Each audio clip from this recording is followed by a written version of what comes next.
I have the sheet for tonight. Well, we're going to finish up the previous one, but I have the new one and printed it out, put my copy in my Bible, and left everyone else's copy on the desk. So. Shall we adjourn? Yeah. No. Well, it's good to see everybody tonight. Looking forward to our study.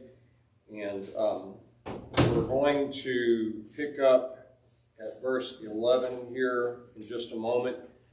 Seeing that we had the last Wednesday night singing, we didn't have this class last week, so I wanted to just briefly review what we are talking about. And as we move into the material tonight, it's going to be more apparent as to what we're dealing with here. So if you just jump ahead to chapter 2 and verse 25, he says, "For circumcision indeed profits if you be a doer of the law.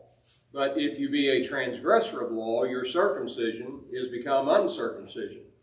So it becomes apparent at that point that this is what we're dealing with. Now, I don't know about you, but I'm always looking at how these epistles start, and all I can do is say, okay, put myself in the Roman shoes, living there in Rome, one of the Christians there, and we receive this letter. So it becomes obvious that everybody's in the know as to why Paul is writing this. He starts out, and it's not until chapter 2, verse 25, that we get why he's writing this. In my mind, at least, I think that everybody that's receiving this letter is privy to what's going on and why he's saying a lot of these things.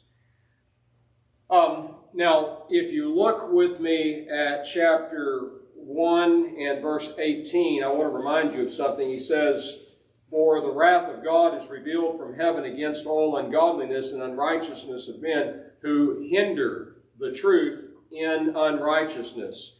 And then we'll move into this verse tonight, we did last time, chapter 2, verse 1. "Wherefore you are without excuse, O man, whosoever you are that judges, for wherein you judge another, you condemn yourself. For you that judge do practice the same things." So, what we are seeing is the issue of binding something where God does not bind. And we can't go back and redo the word studies, but that's what the idea of hindering the truth brought out. So, you may remember how the Apostle Paul told Timothy that even though I am bound in chains, the Word of God is not bound. But men try to do that, and that can move us into a discussion about taking the kingdom of God by force.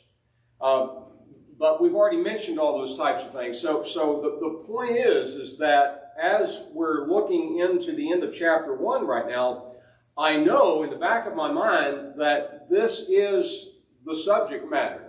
There are people in Rome binding things on other people that God has not bound.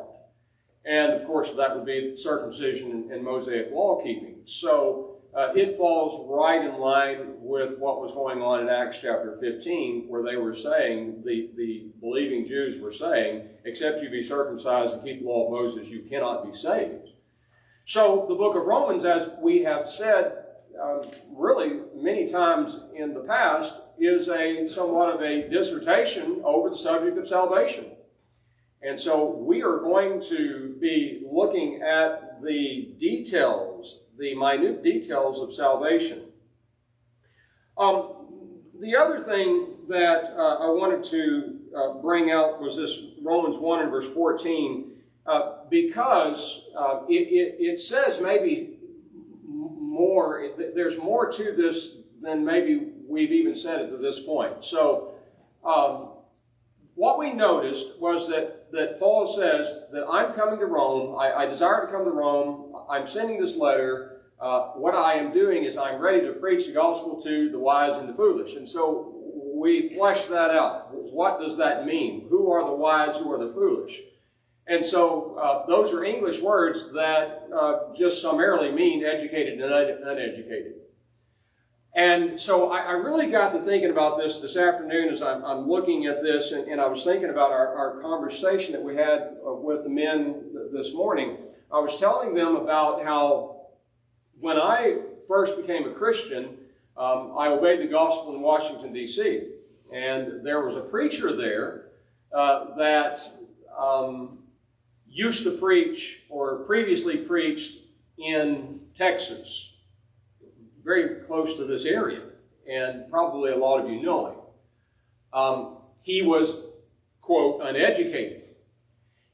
He goes out there and preaches in Washington, D.C., where I've been transferred, and the entire congregation is made up of mostly doctors and highly educated people.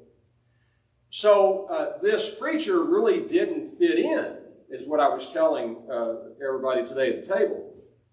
And he had a lot of problems. And eventually the church had a split. Actually, after I left, I was there for 3 years, and then I moved back to Texas. But here's the thing that I was thinking. I'm looking at this statement that Paul makes, and I'm thinking about the composition of this book and how so many people have said in the past that it is a very complicated book. And so we have said that if we start the class of Romans by saying that, everybody's psyched out. They're like, well, if you're saying it's over the top difficult, then I'm not going to be able to get this, And so I feel that preachers have really damaged the book before they even get started, because they present it as though it's overly complicated. Here's the thing: Paul is writing to both educated and uneducated people. This helps us to see that what everyone has, as far as being the saints of God, what all saints have in common is that they speak the same language. And that language is the language of the Bible. So that eliminates this idea of, well, this person's highly educated, this person's uneducated. Those things are not contemplated by God at all. And boy, does that ever come out in the first verse that we're going to be looking at tonight, as far as how God views us all. Whether you're Jew, Gentile, educated, uneducated, yellow, brown, black, or white, how does God view you? How does God judge you? And then we may want to step back and say, how do we judge each other? Well, this person is educated, that person is uneducated. You've already sinned. You've already messed up. That's not the way God looks at people. So why are we looking at people like that? We all have in common the language of the Bible. And that's the beauty of this book. It's the beauty of fellowship. It's the beauty of His church. It's where you have all these people. Here's a brother that's super rich. Here's a brother over here super poor. But because of their faith, they're on an even par. They're equal. So there's nobody better than anybody else. Nobody smarter than anybody else as far as the language of the Bible goes. And I think that as we see it like that, and we all see that as we speak the language of the Bible, what begins to happen in our lives is that we start noticing that our speech, the things that we say, are so much different than everybody else out here. Whatever culture that you may have been raised in, and whatever culture that promotes in people's lives, it doesn't have a part in the Word of God. That culture is not a part of the Word of God. The language is. So my point is that, I don't want to say the person's name, but this preacher should have never had a problem out there with those higher educated people. And anyone from East Texas shouldn't have any problem with somebody from over in West Texas. As long as we speak the same things, that's what's critical. That's what brings us together. And that's how, as we're going to see in just a moment, this is how God judges us. And if I'm judging you on any other terms, then I'm the one with the problem. So let's get right to verse 11. That's where we left off at verse 11. Well, so he has basically accused those that are saying, hey, you're guilty of homosexuality, murder, covetousness, hateful to parent, disobedient parents, all this. He's saying that you people that are doing that are guilty of the same things, remember? And so he said in verse 11, for there is no respect of persons with God. And I just pause there and I say, well, why is that? There is no respect of persons with God. That is, God does not elevate one person over here because of their skin color, because of their education, because of their wealth. Is that how God views people? You are a Chinese man, I view you much higher. You have great wealth, you have great education, I view you in a higher light than these over here. That's not what God does. He's no respecter of persons. So what we do is we go back to chapter 2 and verse 2, and I'll remind you of something. He says, and we know that the judgment of God is according to what? Truth. Judgment of God is according to truth. That's how God judges, by the truth and nothing else. So how does my speech compare to truth, the Word of God? How does my life, how do the things that I do in my life measure up to truth? That's how God sees us, through the lens of truth, and that's it. It's man who has all these other lenses that he slicks in there. You go to the eye doctor and they flip those lenses all over you. Well, it's man that flips in the lens of varying prejudices, of cultures and so forth, it's man who has that problem, not God. And so I shouldn't have that problem either. So that's how God judges. It's by the truth, and he's not a respecter of persons. Go ahead, Paul. Chapter 2, it seems like it would be confusing to somebody, studying Romans. Here, we are in Christian age here, and Paul, is a teacher of the gospel plan of salvation.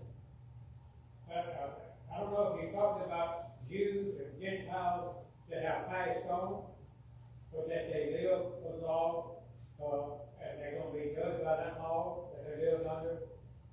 And the Gentiles the same way are laws in themselves, those without the law. Is he talking about those that have died already? Why ain't he talking about Christ here? Well,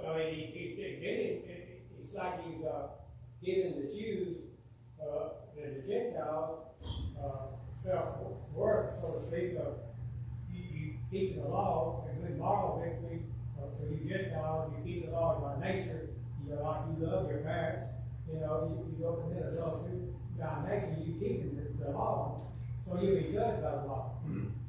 The same thing like he's justifying the Jews and Gentiles under the law here.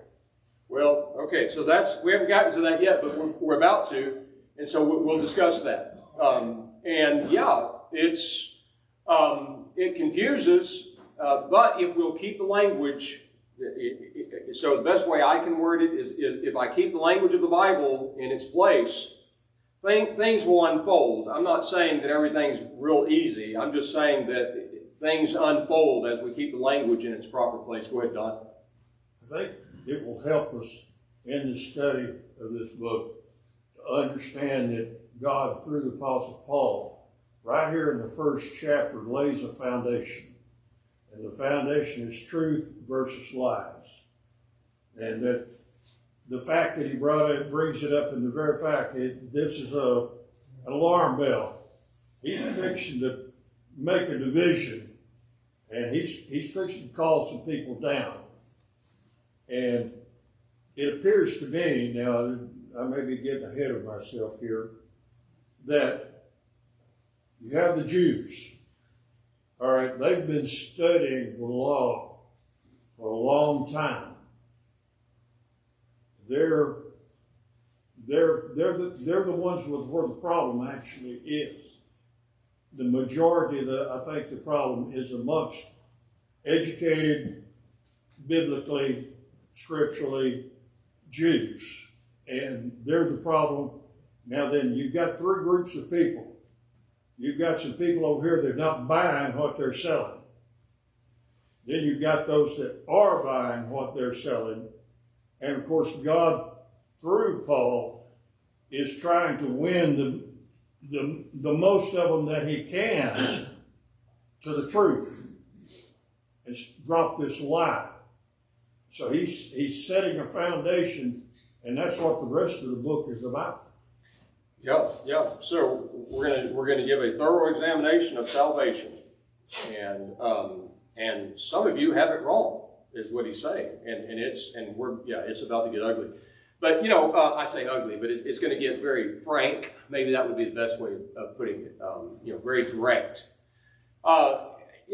So as I'm preparing for this class, what I'm thinking in my mind is that I don't know that there's a better topic for the Lord's church to discuss as far as Bible class type things. Well, I'm not saying this is the best thing to talk about, but it's very applicable. Yeah, in so much that look, as we've said so many times before, if I read through what we're about to read through, what Paul was speaking of there, if Paul Masters, that is, if I read through what I'm about to read through, and all I can see in my mind is the Jews' problem, and I identify that precisely, and I see how the Gentiles are justified, and I work all this out, but at the end, there's no application. Boy, I've really missed the boat. So what we're going to see here is that, I almost feel like I'm jumping ahead, but maybe we could summarily say this and then we'll look at it. But what we are seeing here is that if I'll use myself for an example.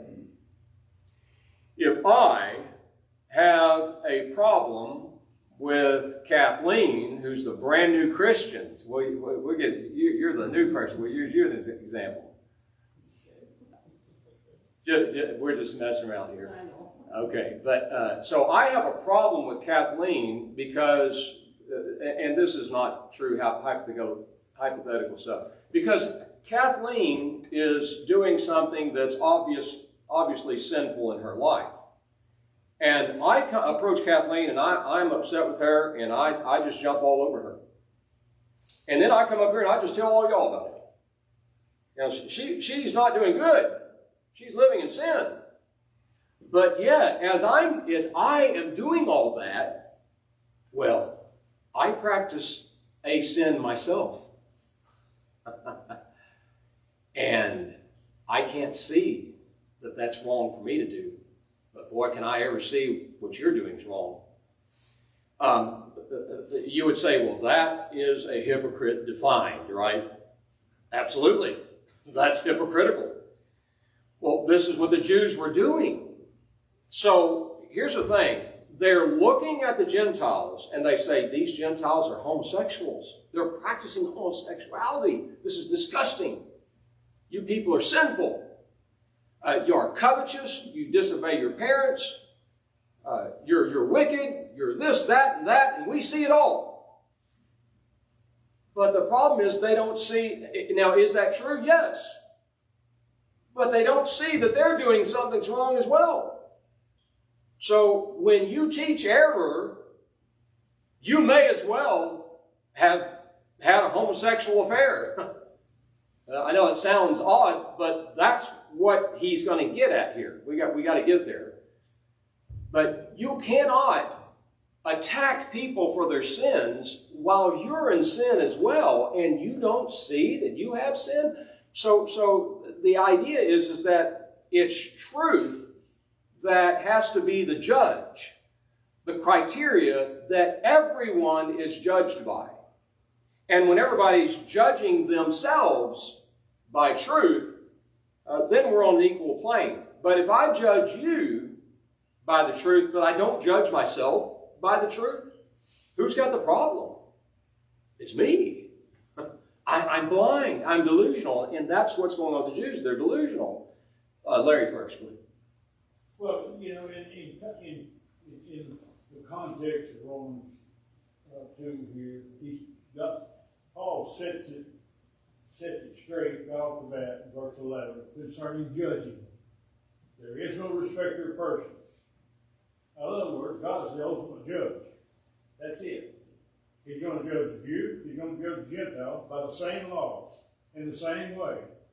And so if you think you, like they was at Mars Hill, they all came together to hear something new or speak of something new, you know, they were this highly educated people. When you got these lower class people over here, they're not getting it, you know, so you're judging them in that respect, and or like you pointed out, that you might be judging the Gentiles because they were practicing homosexuality, and you're sleeping with somebody over here that, you know, so the ultimate thing here concerning judging is God is no respecter of persons. And so if the Gentiles who were uncircumcised keep the law naturally, and the Jews who were given the law are circumcised or breaking the law, who's going to judge? Who's the ultimate judge? It's God. And his standard for judging is truth. So remember, let's keep verse 2 in mind. And we know that the judgment of God is according to truth. So if we just keep that, as Larry said, in our minds, but that has to apply to me. That's all I'm saying. It has to apply to me as well. It can't just apply to everybody else. I'm sorry. I've said to you this so many times to y'all. I'm going to keep hammering that kind of stuff because my experience, my personal experience with members of the church is that they have no problems. I'm not saying everybody. I'm saying that through the years, a lot of years of teaching Bible class, it's always everybody else. Everybody else has, and it's like at one point in my life, I started thinking, well, are we ever going to assess ourselves? I mean, yeah, it's easy to see that these people are homosexuals out there and this is wrong. But what about you? You know, that's when we're going to do some personal growth and get ourselves right with God, is when we start doing self-assessments. And that's what this is about. Self-assessment. The Jews were not self-assessing. They're assessing everybody else but themselves. That's a problem. Go ahead. Honestly, you've had your hat long Through the years, I've seen this over and over, and it's the assessment of sin, like you just said. You know, it's kind of like on a temperature scale. You know, the worse the sin, the higher the temperature gets, and that's not it. Like you said, well, you're a thief, you might as well be a homosexual. Well, that's the truth. Me and Larry's talked about this many times. Revelation 21 verse 8 talks about fornicators, idolaters, and all these other, and then he says, and the liar. The liar. How can you put him in that group? God does. Well, okay, so how does the Apostle John in 1 John 5 define sin? Breaking God's law. Well, all sin is, okay, however your version puts it, unrighteousness and transgression. Sin is a transgression, but what is this? It's unrighteousness. It is breaking the law. I'm sorry, it just came to me. It's lawlessness. Sin is lawlessness. So sin, period. To add to your point, you had your hand up. Yes, sir. I was going to say, you know, in light of what you just said, a Christian's life is when they begin their commitment to serving God. Is saying, Master, here am I, send me. In that statement is, teach me, show me, let me follow you. And so that keeps us, if we do that, keeps us on the straight and narrow. It helps us keep ourselves pure so that when we go to help someone else, we can comply with John 7:44, to judge righteously. Not judge eternally, but judge righteously. We can help someone because we can see the end from afar.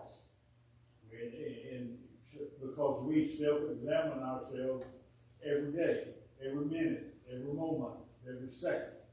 And it has to come across that way to people, that you're not out here trying to beat somebody in the head with it. You're out here trying to show them by example. Yeah, by example, yeah, very well stated. Okay, well, let's get to this text that everybody keeps referring to regarding the Gentiles and doing things by nature and so forth. We have verse 12. So God's not a respecter of persons. Verse 12, he starts with 4. So the idea is we're going to contemplate what we've been saying. For as many as have sinned without the law shall also perish without the law. And as many as have sinned under the law shall be judged by the law. For not the hearers of the law are just before God, but the doers of the law shall be justified.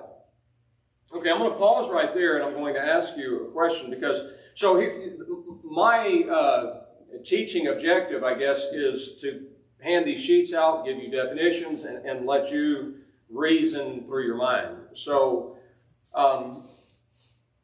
as you look at verse 12 and 13 with me, as you just read that with me, what law is he talking about? As many as have sinned without the law. Now, I want to say, before anybody raises your hand, that there is no article in the Greek. That's a supplied word by the English translators. So that may throw people to where they think, well, he's talking about the Mosaic law here.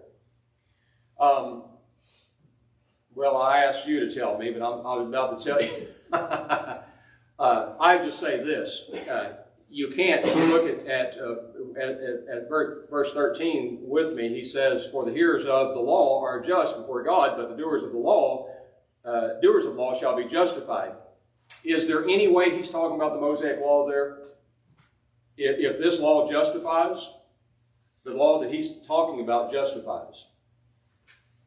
I know he's not talking about the Mosaic law, because remember Acts 13, verse 38 and 39, the law of Moses does not justify, very clearly stated. Justification is the acquittal of sins through the blood of Christ. Forgiveness. John, Go ahead. I disagree with that. Okay. I think he's talking about the law of Moses here to the Jews. I'm sorry, say again? I think he's talking about this, saying that this is the law of Moses he's using here to talking to the Jews. Now, the point Paul was making here is that the Jews were at the synagogue, it was Sabbath day, and they hear the law of Moses preached to them. They're hearing, but they're not doing it. On the contrary, the Gentiles, they don't have the law of Moses, they don't possess the law of Moses, and so what they are doing by nature, what is, their accused is supposed to be doing according to the law of Moses. So the whole context has got to be, he's talking about the law of Moses here to them. Well, okay. As many as how, that's got to be the law of Moses. Okay, well, let me tell you why it's not the law of Moses. Because contextually, he's talking about the truth that judges. What is it that's going to judge us, condemn us or commend us? It's going to be one standing to truth, the gospel of Jesus Christ. Ephesians 1:13, the truth is the gospel. So, and then at verse 13, he says the law justifies.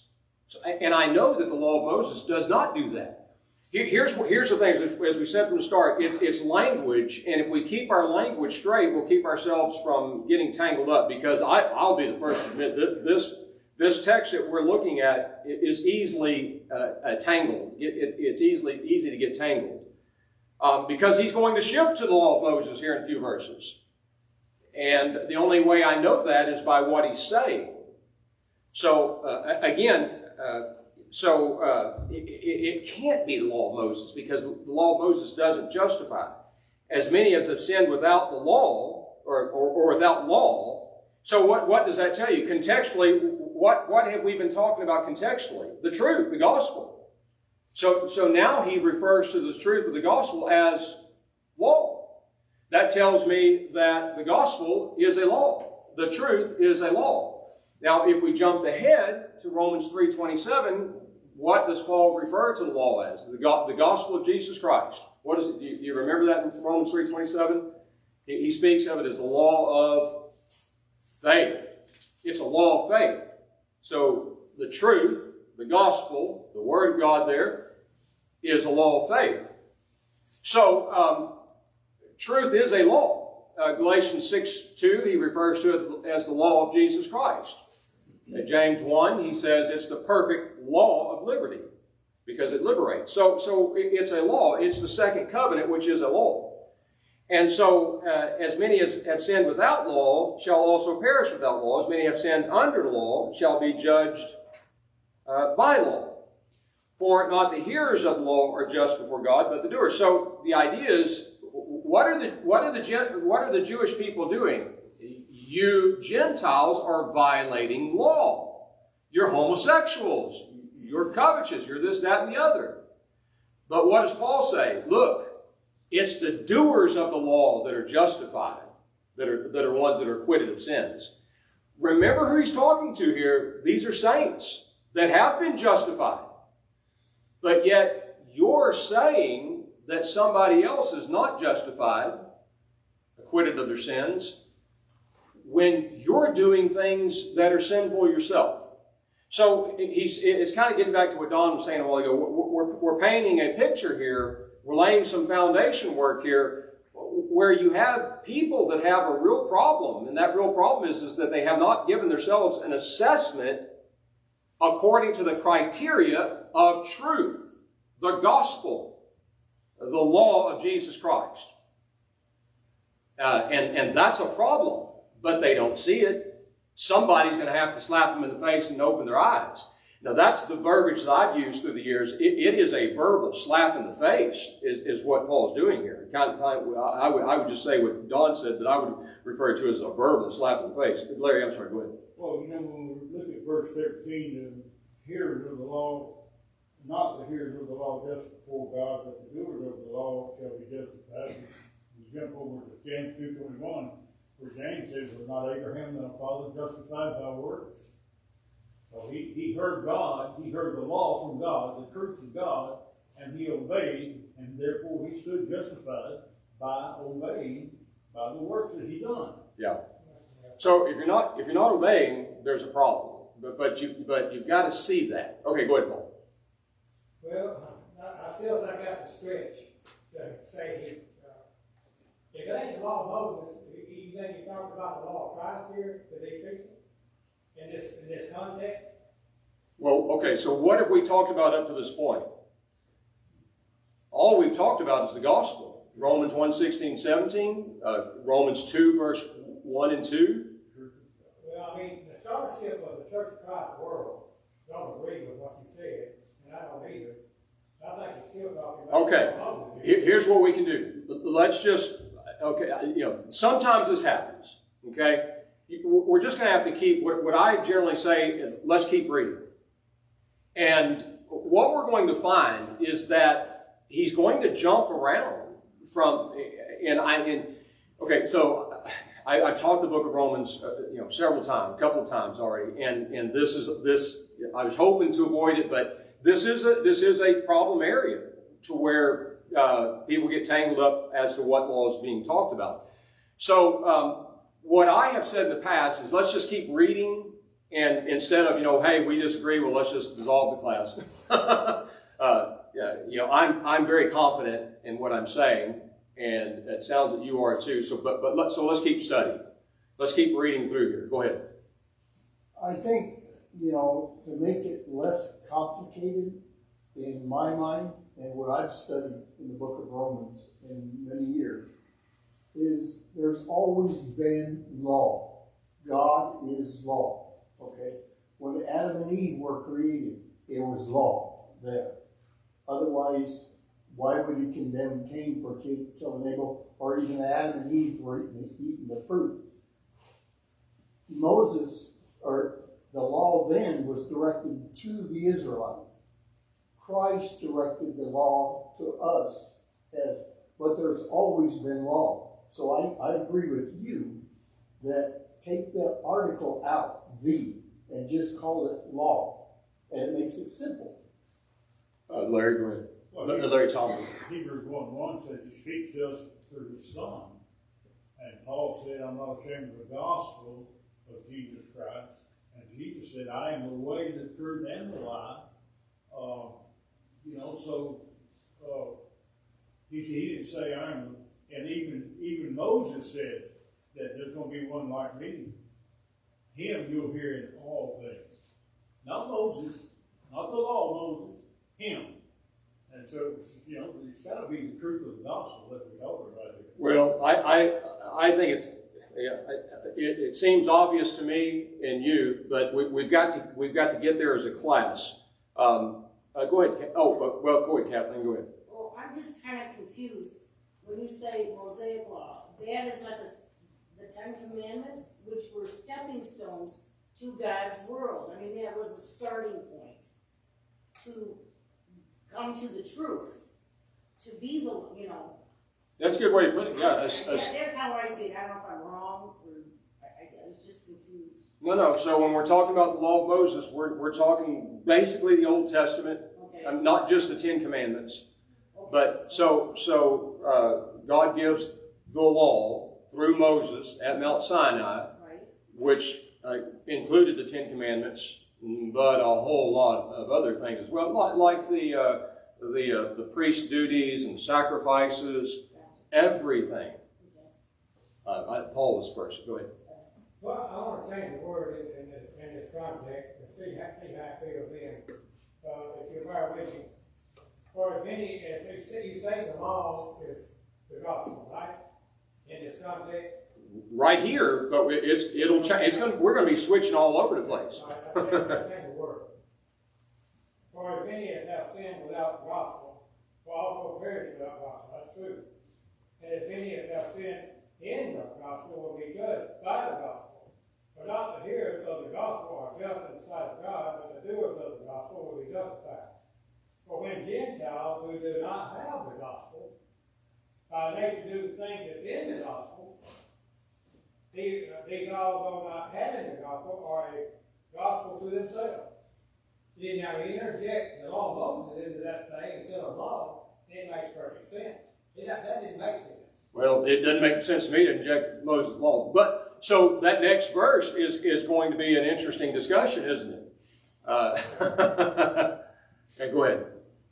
Let's just bear in mind, you take the whole, everything that we know that's written in the Bible. There was a law, there was righteousness, that was, we know Enoch is going to be in heaven and is right now is in what is we deem the bosom of Abraham, so we know where Abraham is. We know where Enoch is. We know where Elijah is. And bear in mind that when we talk about Enoch, Adam, we're talking about pre-Mosaic law. But there was law, truth, and righteousness for all of those people that were before Moses. Then there was truth and righteousness during the era of Mosaic law. And there's truth and righteousness today. And you can take all three periods and call it the law, if you wish. They all had law, truth, and righteousness. There's law there with all three of those. Yes. Larry and Tom, you had a hand I was holding just going to say, wasn't the law given as a tutor to bring us to Christ? right. Galatians. The law was, as Kathleen said, the law was a stepping stone, basically, to get us to the next level of truth. And then when Christ was crucified, and that law was done away with, then we have the perfect law of liberty, the complete revealed word, truth of God. And that's the law. Yeah. Okay. We're going to run out of time here. Let's see. What's that? Oh, okay.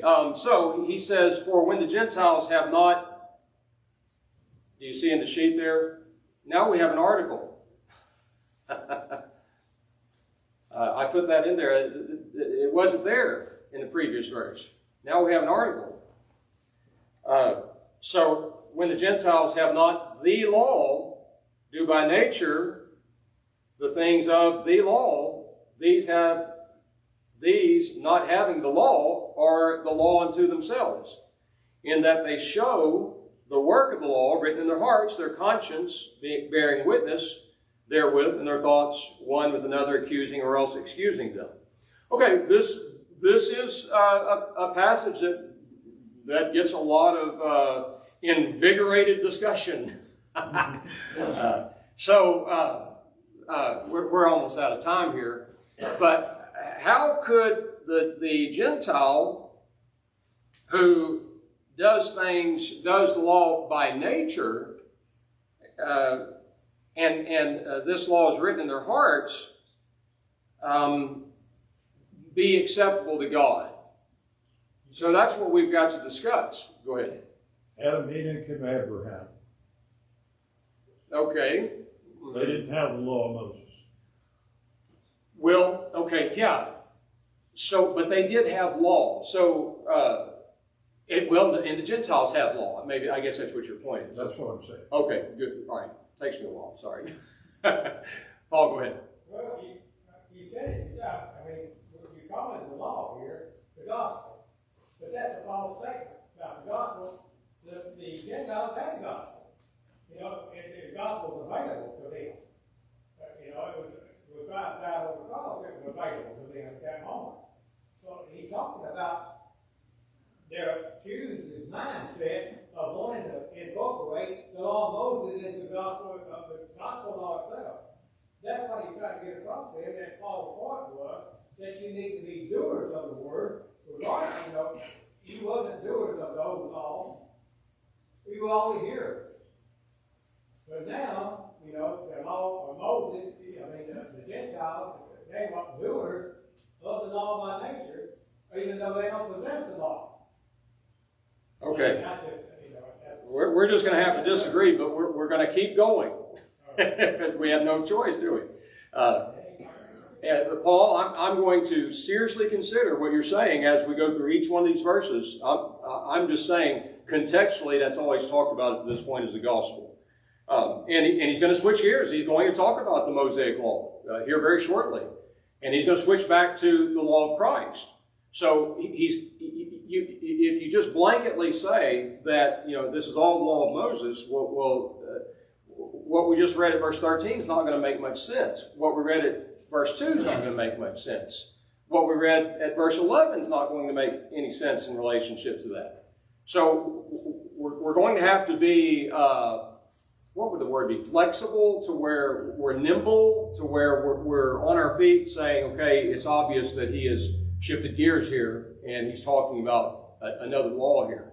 So one thing we could do as a preliminary study is that when you're looking at the book of Romans, we're going to deal with the law of nature, which is not a written law, and we didn't get that far. That's the problem with these classes are just way too short in my perspective. So we didn't even get to that point, to where we're talking about a law that's not even written down. The Mosaic law is written. So there's law of nature, the Mosaic law, the law of Christ, the law that Abraham was under. There's law, lots of law, and Larry Knapp touched on that a little bit. Go ahead, Larry, Tom. Well, I was just going to say, you know, in these kind of discussions, I've seen over the years, sometimes we start out by trying to find out who's right and not what's right. Yeah. Yeah, So and if we all pull together, like you say, and keep studying, keep reading, we'll come to what's right. yeah, it'll unfold. We just got to keep reading. The truth may be a little foggy in our head a little sometimes, but it'll clear up because we're going to get to what's right, what the scripture is. Let me ask you this real quick. I know we're out of time. What were these people thinking when they heard all this? Did Paul expect them to understand what he's saying? You're out of time. I'm out of time. And that opens up a big war.